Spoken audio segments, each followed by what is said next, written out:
네, 안녕하세요. 큰바이근입니다. 어제 저녁에 정리를 해드렸어야 되는데 제가 개인적인 사정으로 아침에 좀 정리를 해드리게 됐습니다.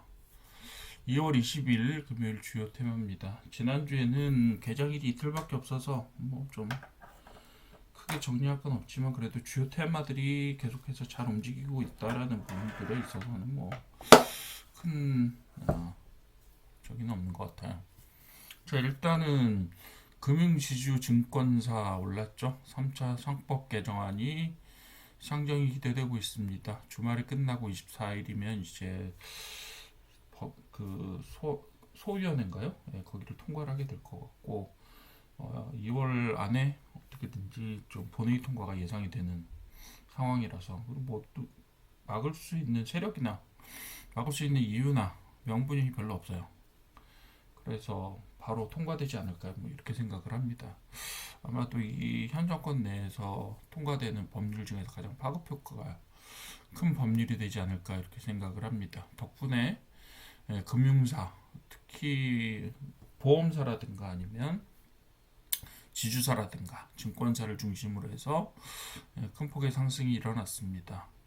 그리고 물론 뭐 코스피가 계속해서 올라가고 있다라는 이야기는 뒤집어서 말씀드리게 되면 반도체가 올랐다는 이야기예요. 그래서 하이닉스도 좀 오르고 뭐 삼성전자가 약간 삼성전자, SK하이닉스 하나가 오르면 하나가 좀 덜 오르고 뭐 이런 현상들이 벌어지기는 하는데 어쨌든 간에 확실하게 좀 끌어주고 있는 부분들이 있다라는 것들을 말씀드릴 수가 있고 또 뭐 MLCC 같은 경우도 계속해서 좀 이야기가 나오고 있고 그리고 핵융합이나 쇼전도체 이야기도 계속해서 테마가 지속력을 가지고 있기는 합니다.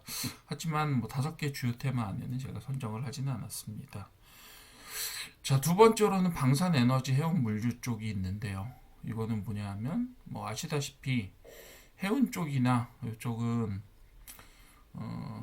그리고 물류 쪽은 그 미국의 이란 공습 가능성들이 계속 높아지고 있다라는 점이 있는데 중동 긴장이 고조되고 유가 상승이 기대되면서 이제 이런 효과가 나오고 있는데 자, 이 문제를 조금 더 국제 정세와 관련해서 보시게 되면 자, 트럼프의 관세 법안이 뭐에 의해서요? 미국 대법원에 의해서 이거는 예, 불법적이다.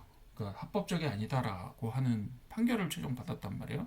관세 법안이 예, 정상적이 아니다라는 판결을 받았기 때문에 트럼프의 일단 드라이빙의 힘이 좀 약해질 수도 있고 여기에다가 뭐 두 가지 다 있죠. 하나는 대법원의 판결을 어떻게 보면 자기 쪽으로 좀 유리한 상황 정세로 몰아오기 위해서 전쟁을 일으킨다라는 방향이 하나가 있을 수가 있고 한쪽은 힘이 약해졌기 때문에 더 이상 전쟁 형태의 어떤 도발을 일으킬 수 있을 만큼의 힘을 갖지 못하게 되지 않겠느냐 이런 두 가지 이유가 있을 수 있어요. 그러니까 두 가지 진행 양상을 좀 다 보셔야 될 것 같아요. 어쨌든 미국의 이란 공습 가능성은 있다. 그리고 중동 긴장은 계속해서 고조되고 있고 이것이 아마도 트럼프가 원하는 방향일 거다라는 것들은 뭐 이상이 없을 것 같습니다. 두 가지 요소를 다 고려를 했을 거예요. 트럼프 행정부에서도 예, 대법원에서 이 관세에 대해서 반대 판결이 나올 수 있다라는 가능성들을 충분히 예측을 하고 있고 그것을 뒤집는 측에서 아마 이 중동 불안이라는 요소를 활용하게 되지 않을까라는 생각을 하고요. 실제로 이란이 미국의 군사력에 대해서 대항할 수 있는 즉 미국이 이란을 공습했다가 피해를 입을 가능성이 좀 있냐? 제 생각에는 별로 없습니다. 그만큼 군사적인 힘의 저기는 그 균형은 이미 무너져 있다라고 보고 러시아가 뭐 같이 해상 훈련을 하고 좀 뭐 팀을 돕겠다라고 얘기를 했는데 러시아 군사력은 이미 우크라이나에서 증명되었던 것처럼 공군력 중심의 군사력이 그다지 탐탁치 않다라는 것이 어느 정도 증명이 됐습니다. 방공망도 사실은 지금 스텔스전이나 아니면 전자전이 난무하는 상황에서 과연 러시아의 현재 방공 시스템이 정상적으로 작동할 수 있겠느냐 혹은 이란은 지난번에 그 이스라엘 공습에 의해서 완전히 까발려졌고 박살도 났고 이랬기 때문에 이란보다 한 수 위, 이스라엘보다 한 수 위에 있다고 보는 한 수가 뭐예요? 뭐 세계 최강이라고 보는 미국의 공군력을 과연 감당할 수 있을 거냐 이런 부분에 있어서는 이란이 감당할 수 있는 문제는 아니다. 러시아조차도 힘을 모아 돕는다고 해도 감당할 수 있는 문제는 아니다. 그리고 지금 러시아가 이란을 도울 상황이 아니에요. 실은 자기 코가 석자입니다. 지금 우크라이나 문제도 어느 정도 유리하게 가져가고 있지만 확실한 우위를 점하지 못하고 있으니까 휴전 협상도 못하는 거잖아요. 한마디로. 그러니까 그럴 만한 입장도 아니고 그렇다고 해서 뭐 여러 가지 면으로 봤을 때 이란한테 유리한 상황은 하나도 없고 그렇다고 해서 트럼프가 지금 바로 국면 전환을 위해서 공습에 들어간다든지 이런 것들을 섣불리 취하기도 쉽지 않은 상황이다. 이렇게 보여지고요. 그래서 요거는 진행 상황들을 조금 봐야 될 것 같습니다. 그래서 어쨌든 간에 하나 시스템, 하나 에어로스페이스, 하나 삼형제 있고 LIG 넥스원, 현대로템 같은 방산 기업들 조금씩 영향을 받았고요. S-오일이나 SK이노베이션이나 HMM 같은 해운, 정유 이런 업체들 역시 영향을 받았다. 이렇게 보시면 되겠습니다. 원자력 발전 관련해서는 K원전의 미국 진출 기대가 지속되고 있어요. 뭐 웨스팅하우스하고 물밑 협상도 잘 진행이 되고 있을 것 같고 아무래도 합작사를 통해서 미국 회사 이름으로 진출을 하게 되겠죠. 웨스팅하우스하고 아마 한수원이 합작사를 만들어서 미국에 진출하는 형태의 모양이 되지 않겠느냐 싶고 실제로 웨스팅하우스는 원천 기술을 가지고 있다고는 하지만 공급망을 지배하고 있다거나 아니면 실제적으로 그 건축 저기를 원자력 발전소를 건설할 수 있는 역량을 가지고 있는 회사는 아닙니다. SMR 관련된 부분들도 사실은 직접적인 건설 기술력은 우리나라 쪽이 조금 더 앞서 있다라고 저는 생각을 하고 있기 때문에 SMR이 AI의 새로운 전력원으로 부각이 되고 있고 또 일본에 550억 이번에 500억 달러 정도 투자를 했죠. 그런 투자 상황에서 보셨던 것처럼 일본도 미국 투자를 할 때 약속된 5,500억 달러 중에 일부인 500억 달러 정도를 투자를 하기로 했는데 대부분 에너지 쪽에 집중이 되어 있습니다.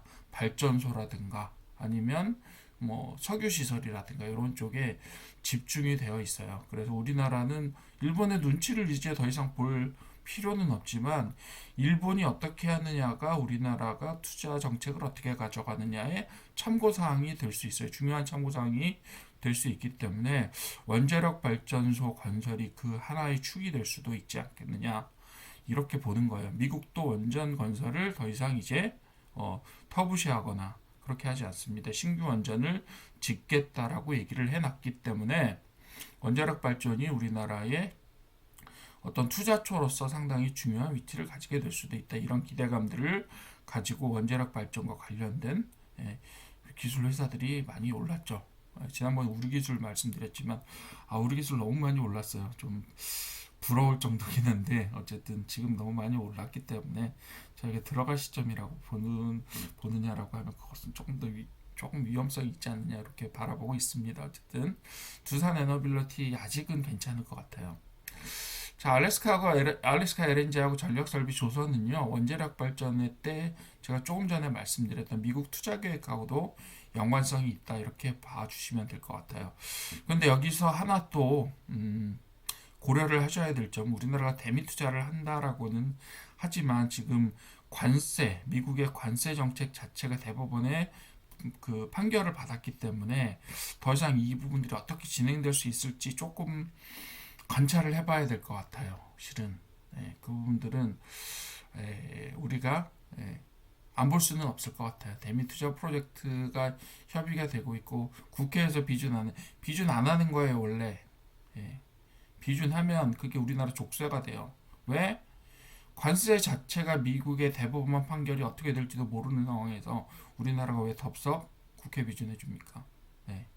그거는 좀 어떻게 될지 잘 모르겠어요. 협정 자체는 할 수 있을지 모르겠어요. 그렇지만 액수를 정해놓은 협정이라든지 이런 것들은 좀 쉽지 않을 수도 있다 이렇게 보여집니다. 그래서 국제 정세를 판단해 나가면서 정해 나가야 될 일이라고 보여져요. 자, 대미 투자 프로젝트 협의가 본격화되면서 역시 사업성의 이야기들이 많이 나오고 있긴 하지만 알래스카 LNG 얘기를 안 할 수가 없어요. 그래서 중소철강이라든가 관련된 업체들 좀 주목을 받았고요. 전력설비 역시 예, 미국 그 일본의 투자라든가 아니면 미국의 어떤 그 전력원 관련된 확보 전략 이런 것들 예, 그런 것들과 관련해서 전력원 이야기가 계속 나오고 있고 우리나라도 5G여야 되잖아요. 거기에 전력 설비 계속 들어가야 되죠. 그렇기 때문에 그런 수요들이 계속 있을 것이다. 관련해서는 ESS라든가 이런 것들도 계속해서 살펴봐 주시고 2차 전지와의 관련성도 계속 지켜봐 주시면 좋을 것 같아요.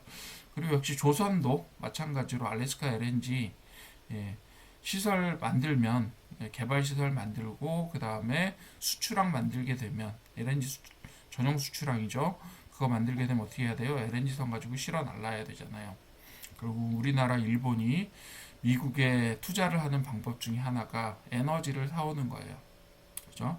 LNG를 사오는 건데 그 LNG를 사오는 게 직접 일본과 우리나라의 자본으로 그 알래스카 LNG를 개발하고 한국까지 만든 뒤에 우리나라 돈으로 또 LNG 선박 만들어서 예, 실어 오는 방법이 가장 예, 합리적인 방법이 아니겠느냐 이렇게 생각을 하고 있는 거죠. 예, 덕분에 조선주도 다시 좀 탄력을 받고 있다. 이렇게 보시면 되겠습니다. 그래서 대미 투자 프로젝트는 조금 시간을 가지고 지켜보십시오. 어떻게 진행이 될지는 사실 아직까지 오리무중입니다. 자, 마지막으로 예, 구제역이 확산되면서 서울까지 심각한 예, 확대 우려가 보여지고 있죠. 방역이 강화되고 그래서 구제역 광우병 수혜주 6개 대체제죠. 예, 돼지가 병에 걸리면 어떻게 돼요?